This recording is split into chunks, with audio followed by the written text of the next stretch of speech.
In this segment, we're going to talk about SOSL, S-O-S-L.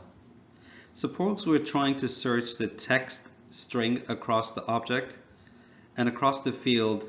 How can we do that? Searching the text string across the object and across the field will be done using SOSL.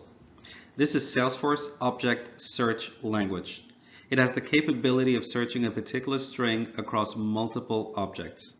SOSL statements evaluate to a list of objects wherein each list contains the search results for a particular object type. The result lists are always returned in the same order as they were specified in the SOSL query. Now let's look at a SOSL query example. Consider a business case wherein we need to develop a program which can search a specified string. Suppose we need to search for a string ABC in the customer name field of invoice object. The code goes as follows. First, we have to create a single record in invoice object with customer name as ABC so that we can get a valid result when searched. Every business or application has search functionality as one of the basic requirements. For this, the Salesforce.com platform provides two major approaches using SOSL and SOQL. Let us discuss the SOSL approach in this section first.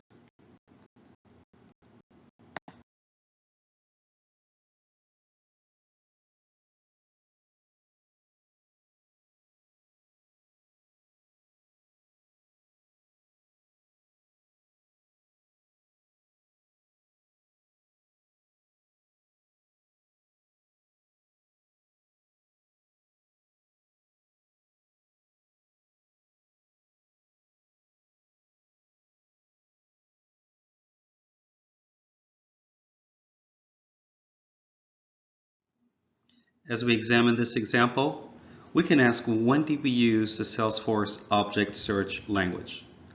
We use the Salesforce Object Search Language, SOSL, to construct text-based search queries against the search index. So you can search text, email, phone fields for multiple objects, including custom objects that you have access to in a single query in the following environments. Number 1, SOAP or REST calls. Number 2, epoch statements. Number 3, visual force controllers and getter methods. And number 4, schema explorer of the Eclipse toolkit. So when do we use SOSL? We use SOSL, number 1, when you don't know which object or field the data resides in, and you want to retrieve data for a specific term that you know exists within a field.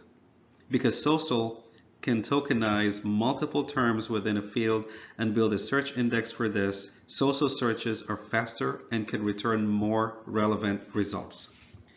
Number 2, when do we use SOSL? To retrieve multiple objects and fields efficiently where the objects might or might not be related to one another. Number 3, to retrieve data for a particular division in an organization using the divisions feature. Number 4, retrieve data that's in Chinese, Japanese, Korean, or Thai. Morphological tokenization for CJKT terms.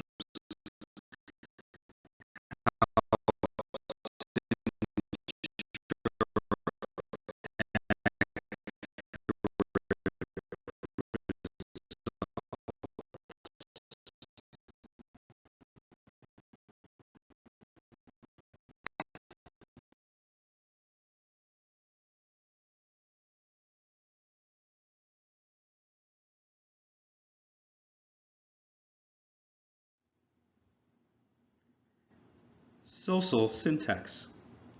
A SOSL query begins with the required clause find. You can then add optional clauses to filter the query by object type, fields, data categories, and more. You can also determine what is returned. For example, you can specify the order of the results and how many rows to return. After the required find clause, you can add one or more optional clauses in the following order.